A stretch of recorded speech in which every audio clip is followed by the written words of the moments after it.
নমঃ শিবায়। ও আমি মনে করছি শিবলিঙ্গ পাইছে তো মামা একেবারে বাবা পাই মামা পাইছে তাই না? হ্যাঁ। আচ্ছা এই যে কিভাবে ভগবানের পাইলে কাছে। একটু আপনি বলেন তো দেখি, শুনি আমরা।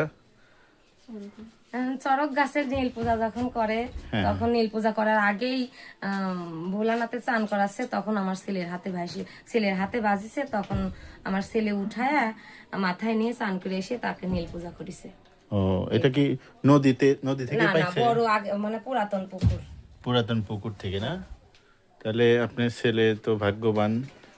না, আশীর্বাদ করবেন আমার ছেলে যখন যেন নিয়ে আসছে, আমি যেন তার ভজনা সাধনা হাতে করতে পারি। উঠেছে যখন গাছ তুলতে যায় তাই না? চড়ক গাছ, হ্যাঁ, চড়ক গাছ না, চড়ক চান করা চড়ক চান করে। ঠাকুর চান, পাট ঠাকুর যখন চান করায়। আচ্ছা, সেই মুহূর্তে ওর হাতে উঠেছে। এই যে এইটুকু দিয়ে ওইটুকু তুলে নিয়ে হুম। তাহলে এখন আপনারা পান প্রতিষ্ঠা করে ঠাকুরের এটা করবেন। খুব সুন্দর, যেহেতু হাতে উঠে পড়ছে শিব ঠাকুর। ওং নমঃ শিবায়, ওং নমঃ শিবায়। তাহলে আপনারা সবাই পূজা করেন এবং সবাই মিলে সোমবারের দিন। ওং নমঃ শিবায়। এটা অলৌকিক ঘটনা। না রে সত্যি সত্যি পাথরের নাকি বুঝা গেছে না দিদিরে বালের